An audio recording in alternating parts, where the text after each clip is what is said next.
It's your favorite Angie on the microphone. J'espère que vous allez bien. S'il vous plaît, faites pas attention à la qualité de la vidéo qui va arriver là. Fais-moi plaisir, regarde la vidéo jusqu'à la fin. Ne t'attarde pas sur les détails parce que la qualité de la vidéo est bad. Mais le message derrière est trop lourd. Bisous. On se capte. Il y a un genre de nervosité qui te prend souvent et qui t'emmène direct aux toilettes, sachant que c'est la deuxième ou la troisième fois que tu pars aux toilettes. Je vais parler d'un sujet particulier qui va me toucher. J'espère que je ne vais pas pleurer. Attendez, il faut que j'essaie de me relaxer. J'ai l'impression d'avoir les épaules trop crispées, d'être trop sérieuse. Ça va aller, pimp. Tu te concentres, tu sors tout ce que tu as dans le ventre. Il y a des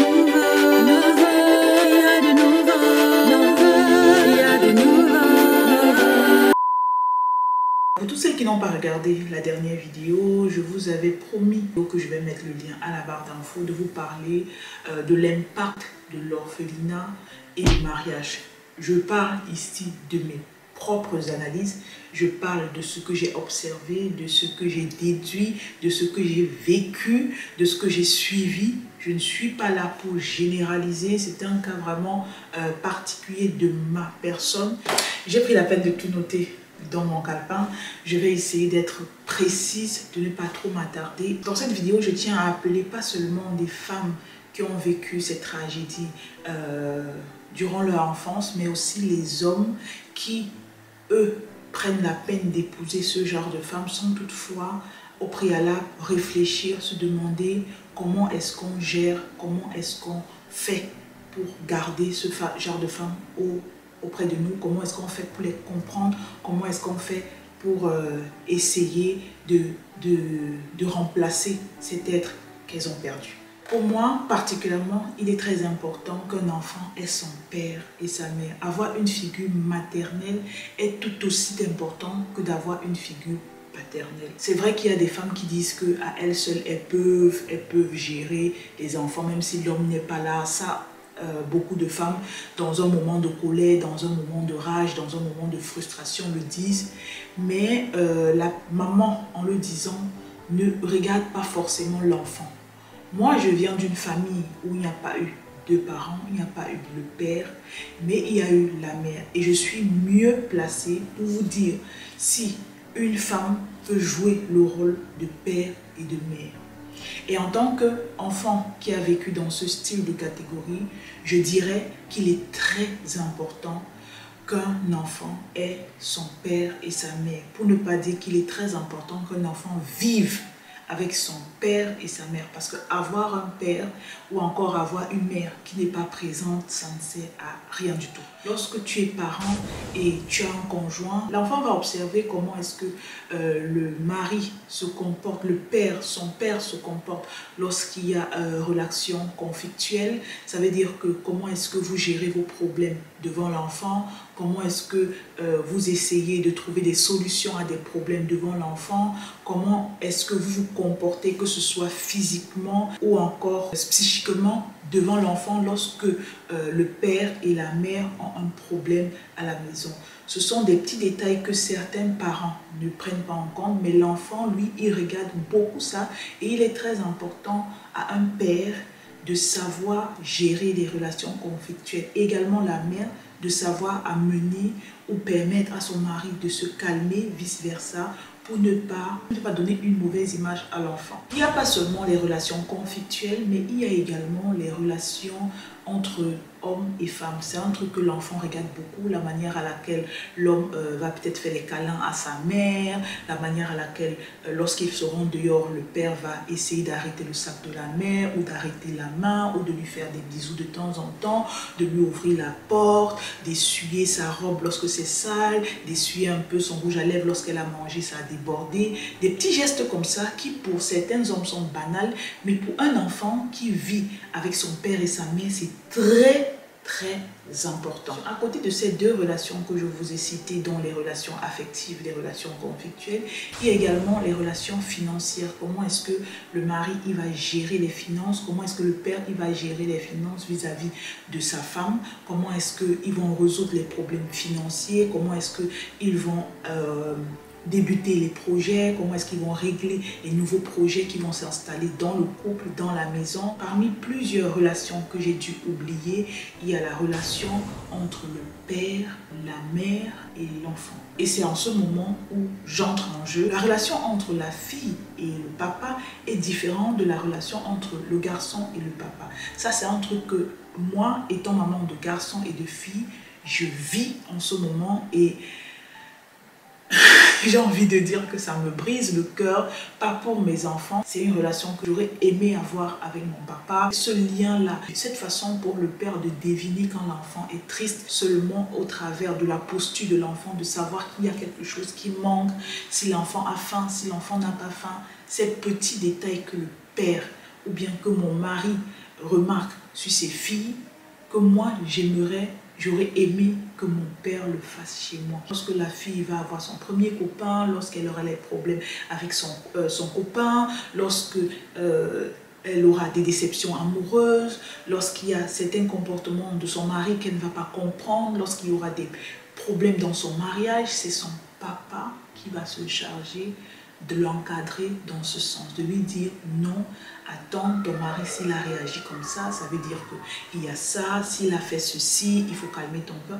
C'est clair que la maman également peut faire ce travail, mais il y a dans un certain âge de la fille où le papa doit vraiment entrer en jeu et être vraiment le poteau de la maison afin de calmer les mouvances qui vont survenir dans son mariage. Qu'il est impossible pour moi de développer toutes mes pensées jusqu'à la fin, de tirer cette vidéo à 1 heure, voire encore à 2 heures, ce qui ferait plaisir beaucoup de personnes qui me suivent.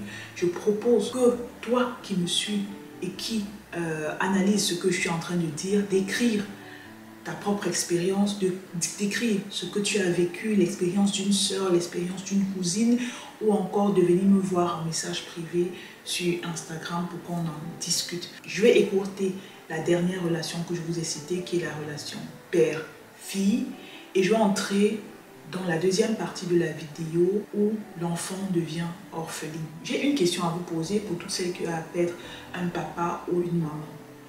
Qu'est-ce qui fait le plus mal? De perdre son papa lorsqu'on est tout petit, mais lorsque je dis tout petit, on va dire limite de 0 à 5 ans, parce que je me dis qu'à partir de 5 ans, on commence déjà à se souvenir des petits trucs qu'on faisait avec le papa ou encore avec la maman. Est-ce qu'il est plus difficile de perdre son père entre 0 à 5 ans ou encore de vivre certaines relations avec son parent, de partager des moments avec ce parent et de le perdre peut-être à, on va dire, 5 ans ou en montant quoi. Dites-moi un peu en commentaire, je suis bien curieuse de savoir comment est-ce que ça fait. C'est clair que ça dépend de tout un chacun, c'est clair que ça dépend de la relation qu'on avait avec la personne, mais c'est juste pour entrer dans le sujet et vous dire que moi, je fais partie de la première catégorie qui a eu à perdre son papa lorsque j'avais au trop 3 ans, 2 ans. Donc du coup, j'ai aucune idée, aucun souvenir de ce qu'était mon père. J'ai pas le souvenir de ses mains, j'ai pas le souvenir de sa joue, de son corps, de son torse, de ses yeux. Je ne me rappelle pas l'avoir regardé droit dans les yeux, je ne me rappelle pas avoir senti sa bouche sur mes joues, je ne me rappelle pas de m'être fait enlacer par lui, je me rappelle de rien. J'ai pas cette expérience de savoir que ok, on arrive à l'aéroport, ton papa vient te chercher à l'aéroport, il t'enlace, il te fait les bisous, tu restes coulatré sur sa poitrine parce que tu ne veux pas le laisser, parce que tu es tellement contente. Ce sentiment, j'ai pas. J'ai envie de pleurer. Je ne veux pas pleurer dans cette vidéo. Je vous ai dit, je ne veux pas pleurer dans cette vidéo. C'est interdit de pleurer. Et en plus, je me suis bien maquillée. Aïe! Faut pas quand même que je baisse le charisme. Bim! Aïe! Saisis-toi, ma chérie. Lorsque tu te retrouves, dans mon cas, en train de perdre ton papa aussi jeune, il y a 2 cas de figure pour le parent. Je vais parler de 2 cas de figure. Pourquoi? Parce qu'un cas de figure, j'ai vécu personnellement, et un autre cas de figure, j'ai vécu au travers des histoires qu'on m'a racontées venant des proches, venant des amis, Donc du coup, je vais énoncer les deux cas de figure. C'est clair qu'il y en a plusieurs. Faites vos recherches, dites-moi en commentaire. Il y a plusieurs facteurs qui vont entrer en jeu dans ces deux cas de figure. La dépendance financière, la dépendance affective, le caractère de la personne, aussi l'entourage familial qui va jouer un très grand rôle.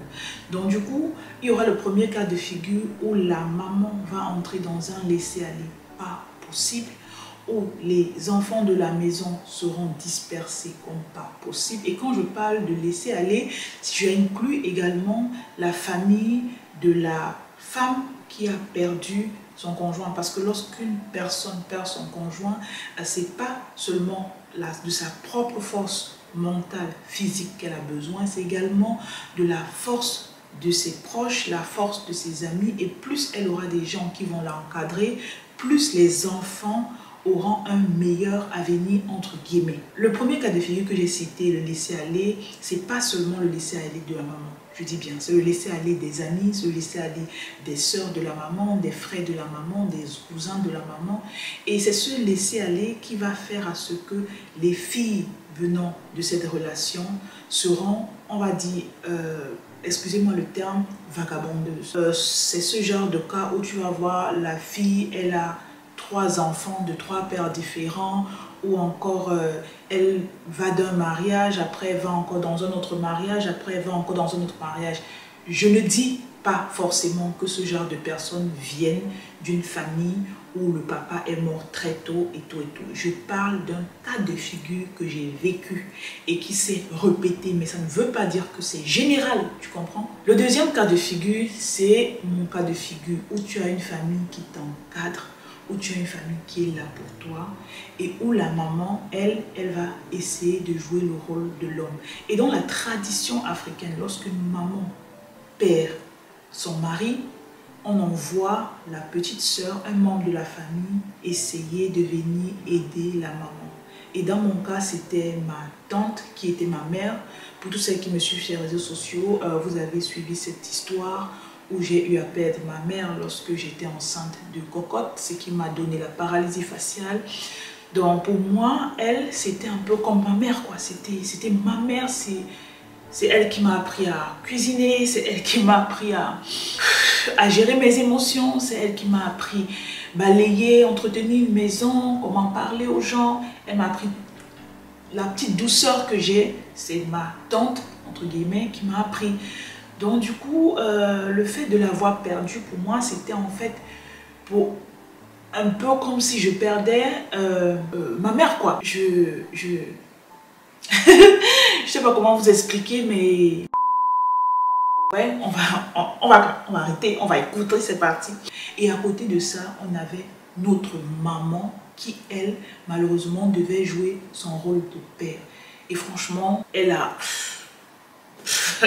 Je peux pas vous dire si moi je pourrais faire la même chose qu'elle, mais chapeau, chapeau, chapeau. Déjà, je m'excuse si tout au long de cette vidéo, je vais avoir Dieu larmoyant. Je suis la chialeuse de la maison, déjà pour que vous sachiez. Donc du coup, elle, comme je dis, elle a dû prendre ce rôle de papa qu'elle a géré vraiment comme une lionne. Je suis choquée de la manière à laquelle elle a géré ce truc.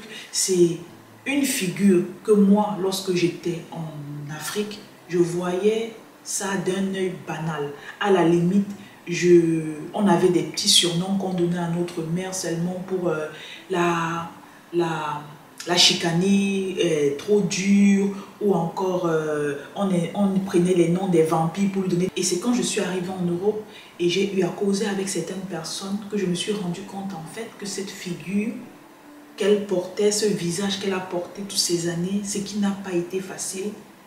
Parce que dites-vous que en tant que maman, donner son rôle à quelqu'un et prendre un rôle que tu ne sais même pas comment on gère, comment ça se passe, et essayer de le remettre comme ça, entre guillemets, à la perfection.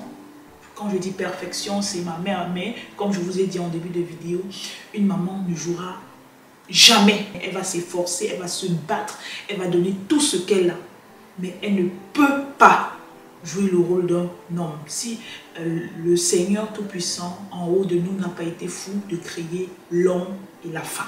Non, c'est de la même façon qu'un homme va faire tout ce qu'il veut pour devenir femme. il ne sera jamais une femme.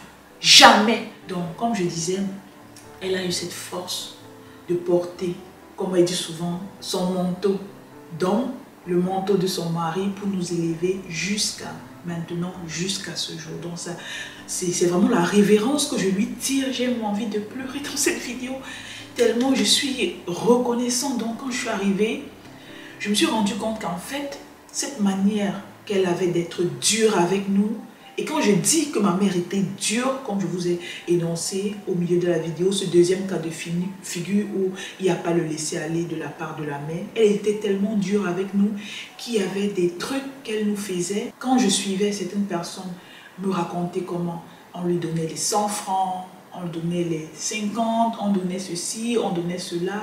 Nous, on ne nous donnait pas. On avait notre pain, notre beurre tartiné à l'intérieur et une petite gamelle encore avec certains petits fruits. Comme je vous ai présenté les deux cas de figure pour le parent, il y a également deux cas de figure que je vais vous présenter pour la femme. Je parle de deux cas de figure parce que le premier cas, je l'ai vécu et le deuxième cas, c'est mon cas. Donc pour le premier cas, vous aurez une femme qui aura une dépendance affective, une femme qui aura envie de retrouver son papa dans les yeux de tout homme qu'elle va regarder. Cette femme qui va faire confiance à toute la gente masculine parce qu'elle se dit, ok, il faut qu'il soit comme mon papa, il faut que je le retrouve, il faut que je retrouve mon papa au travers de lui. Je ne dis pas que ce sont seulement ces deux cas de figure qui vont justifier le comportement de certaines filles. D'après mes expériences, qu'il y a ce cas de figure qui peut exister. Ce qui fait que vous aurez ce genre de fille qui est tout le temps en manque d'amour, qui est tout le temps, c'est elle qui va courir derrière l'homme. C'est en ce moment où on va parler de pervers narcissique parce que sachez que lorsque je suis ce mot, c'est une vidéo, je vais faire une vidéo encore après dessus. Un pervers narcissique se nourrit de quelqu'un. Si il n'y a pas cette personne sur qui il se nourrit, il n'y aura pas de pervers narcissique. Pour qu'il y ait une réaction, il faut toujours qu'il y ait une action. Pour que quelqu'un soit pervers narcissique, il faut toujours qu'il y ait quelqu'un sur qui il a de l'emprise. Et c'est dans ce cas de figure que souvent, je ne dis pas toujours, souvent, les filles en dépendance d'amour seront toujours là à chercher. Non, je veux être dans la relation, je peux faire comment pour être dans la relation, il me faut être avec toi, je dois changer quoi sur moi, je dois faire quoi sur moi. Souvent, dans ces cas de figure, il y a une dépendance affective et il y a un traumatisme qui se cache derrière. Deuxième cas de figure, c'est mon cas de figure. Malheureusement aussi, heureusement, comme tu vas prendre. C'est ce cas de figure où tu auras une meuf qui sera froide. Les histoires de romantisme, les histoires de douceur, non, il n'y aura pas. C'est pas forcément qu'elle ne connaît pas ça, c'est pas forcément qu'elle ne veut pas, mais c'est parce qu'elle a été brisée une fois, elle a vécu ça, elle a un traumatisme et elle a fait des barrières autour d'elle. Donc, ce qui fait que pour entrer vraiment vers elle, c'est très très difficile. Mais lorsque tu es à l'intérieur, c'est comme si tu nageais. Tu es au 7e ciel. Revenons à toi qui me regarde, monsieur. Lorsque tu as ce deux cas de figure, essaie d'analyser, essaie d'étudier, essaie de te demander, est-ce que je veux vraiment ce genre de femme pour moi? Personne ne te force. Tu sais, lorsque tu veux prendre une femme, comme nos parents disent souvent, regarde son passé.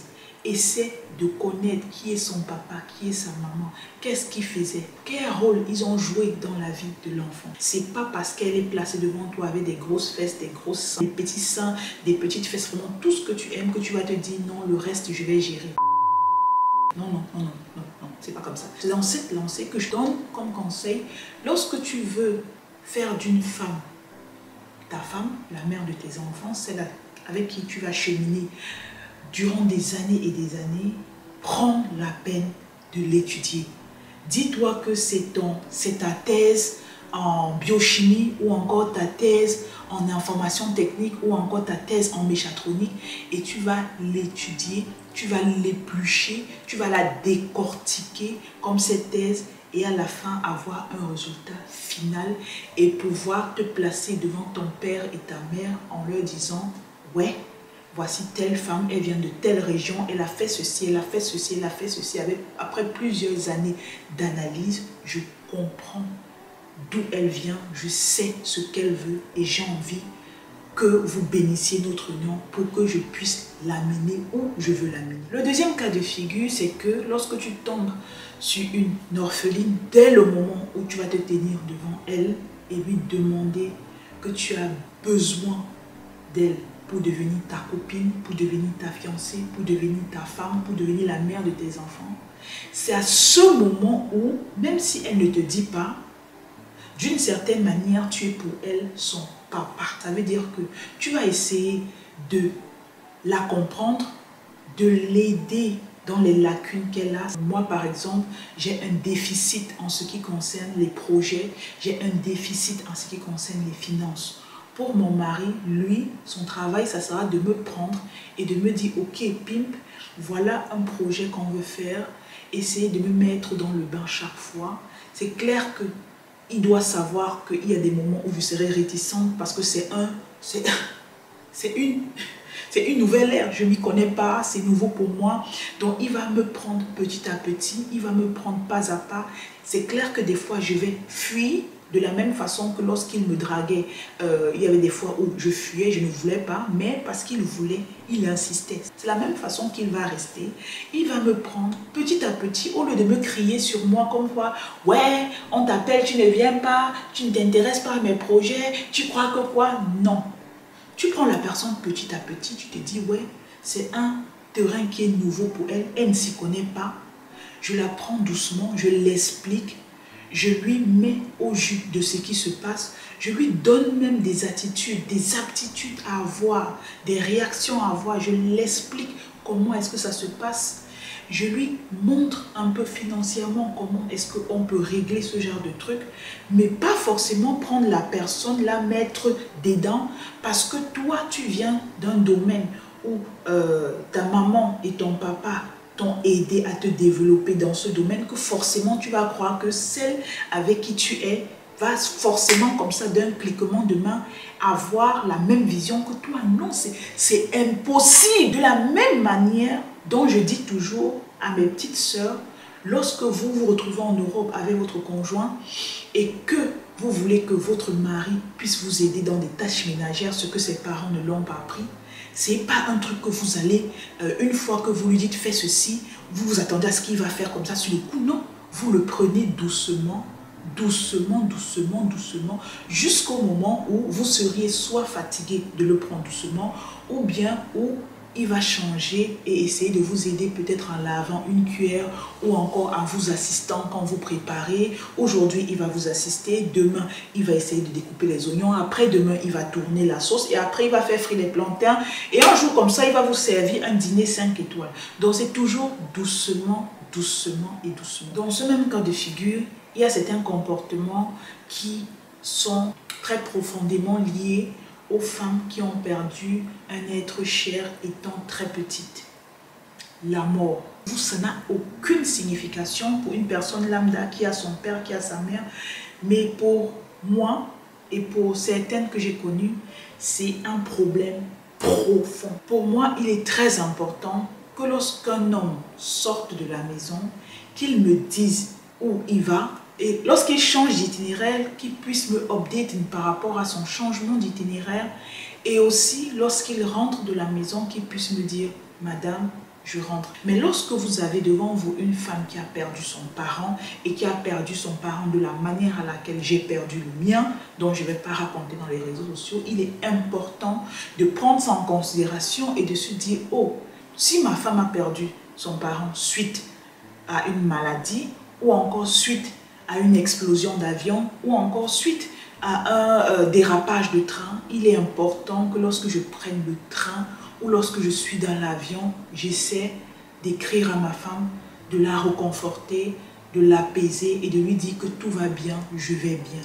C'est un truc que les hommes ne comprennent pas et c'est un truc que lorsqu'un homme se met à blâmer sa femme parce que sa femme lui a juste demandé de lui faire signe lorsqu'il arrive bien au pays ou encore lorsqu'il arrive bien à la destination qui va arriver, ça montre à quel point l'homme, il n'a pas pris la peine de prendre en considération, ça c'est le mot, la vie de cette femme. Et c'est trop triste. À la limite, c'est honteux pour vous et vis-à-vis de vos enfants et de votre femme. C'est honteux. Ce débat que je fais depuis aujourd'hui est valable également pour les hommes qui ont eu à perdre une maman très très tôt. Vous la femme, lorsque vous rencontrez ce gars de mec, vous savez que vous deviez jouer le rôle de mère, ce qui n'est pas facile. C'est quand je me suis mariée que je me suis rendu compte à quel point mon papa me manquait. Il y avait des situations que je vivais dans mon mariage où j'étais prête à me couper les membres. Je dis prendre le couteau, me couper le membre seulement pour voir mon papa. Je sais que si ma mère tombe sur cette partie de vidéo, elle va se péter une balle dans la tête, mais je m'excuse la mère, je m'excuse. Mais c'est un fait qui est réel, j'avais besoin de cet homme. Je vais vous dire combien de fois j'ai pleuré dans ma chambre. Pleurer dans ma chambre seulement parce que je demandais au Seigneur pourquoi, why, qu'est-ce que j'ai dû faire de mauvais pour que tu m'enlèves mon papa aussitôt, aussi brusquement. Un des points que je trouve vraiment pertinent à énoncer, à ne pas négliger lorsqu'on se marie, malheureusement, lorsque tu entres dans un foyer et que tu n'as pas de papa, on va dire entre guillemets une grande figure paternelle. Malheureusement, tu n'auras pas trop de respect de ta belle famille. C'est une triste vérité. On connaît certains cas de figure où lorsque le père prend son téléphone et appelle son gendre, le gendre commence à réfléchir, est-ce que je prends le téléphone ou pas? Qu'est-ce que je vais dire? Je suis allé par où? Qui m'a envoyé faire cet acte? Qui m'a envoyé dire ceci? Je vais dire quoi au père? Je vais expliquer comment, je vais parler comment.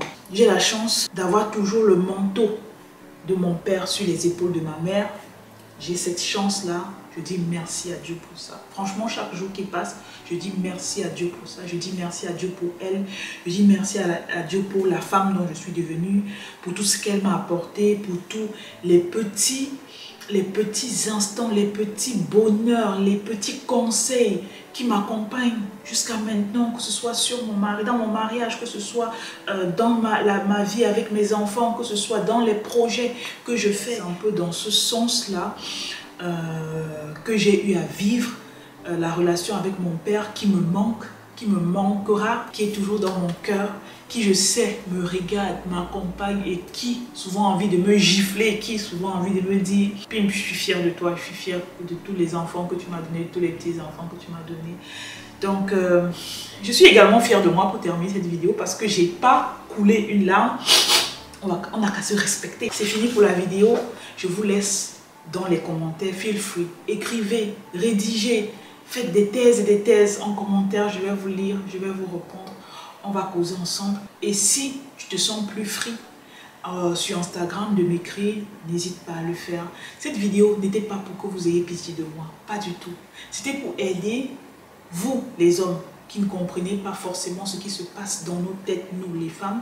C'était également pour mettre les virgules dans les phrases ou encore les etc. sur les C de certaines femmes qui n'ont pas la force de le faire, de certaines femmes qui ne pensent pas forcément qu'il faut s'asseoir avec les hommes pour leur dire ça. Je vous attends en commentaire. Bisous, bye.